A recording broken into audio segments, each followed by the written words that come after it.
Questa collezione è stata iniziata durante il lockdown.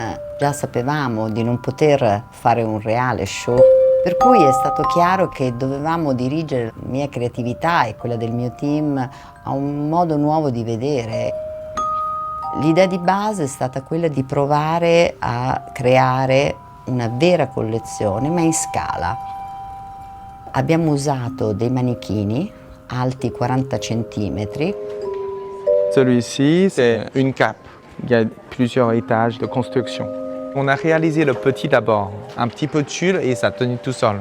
Mais par contre, quand on doit faire la même chose pour le grand, c'est difficile.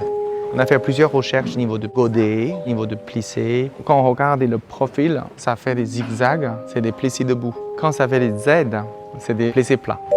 Possiamo dire che in realtà sono delle miniature che hanno richiesto una cura quasi maniacale, dove le gonne, le giacche, le fodere è come un reale capo di haute couture. Ça, c'est une femme tailleur part et drapée.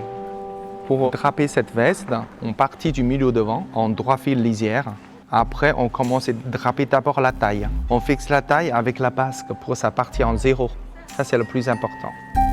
C'est un éventail des années 20 qui donne une idée à Maria Grazia et en voyant ça, elle s'est dit « Oh, une jupe plissée ». Questo abito è un abito che parte con un corpetto ricamato ispirato a un bosco fantastico, ed è fatto con un ricamo di microperline con diverse tonalità di verdi. C'est identique que la taille réelle. Tous les détails, tout reproportionné. On a utilisé les deux couleurs de mousseline incrustées de motifs. Donc si je vous montre comme ça fait vraiment une fleur qui l'ouvre. On coupe des bandes de biais. Ces bandes de biais, on les assemble, on les retourne. Et une fois que la bande de biais elle est retournée, ça devient ça. On les étire au fer et après on vient la broder directement sur le plan de broderie. La robe est dans un lamé vert de gris et les petits billets qu'on retrouve sur le corsage et les manches, c'est le même tissu en micro-spaghettis. Déjà rien que pour faire les spaghettis, il faut avoir des mains de fée. Il y a deux techniques sur cette robe. Celle-ci, c'était plissé plat soleil.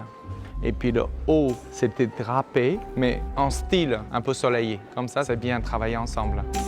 Bien sûr, dans le niveau du drapé, pour qu'on voie le grand, il faut que ça rende la même proportion. Il faut que j'ai presque le même nombre de drapés. Du coup, celui-là, c'était sculpté, c'était pas drapé naturellement. C'est une robe de bal. On a l'impression qu'on a tiré juste un fil à la taille. Et après, ça crée cette sensation de la taille qui est très marquée. Le départ, Maria Grazia, elle voudrait, on fait des plissés tuyaux d'orgue. C'est des 3 étages de construction. Et là, on a l'impression de la robe qui tient absolument tout seul. Donc ça, c'est vraiment le typique Monsieur Dior. Mais revisité par Maria Grazia, bien sûr. Le petit format, c'est entière de taille, en fait, de grand format. C'est un peu comme jouer à un jeu, en fait. Chaque millimètre compte parce que vous devez multiplier par 3. On aura 2 fois ça, 2 fois 9 mètres. Les tours d'emmanchure sont beaucoup plus petits. Le problème avec une miniature, c'est qu'il faut être vraiment très précis. Tout ce qui n'est pas juste saute aux yeux, justement.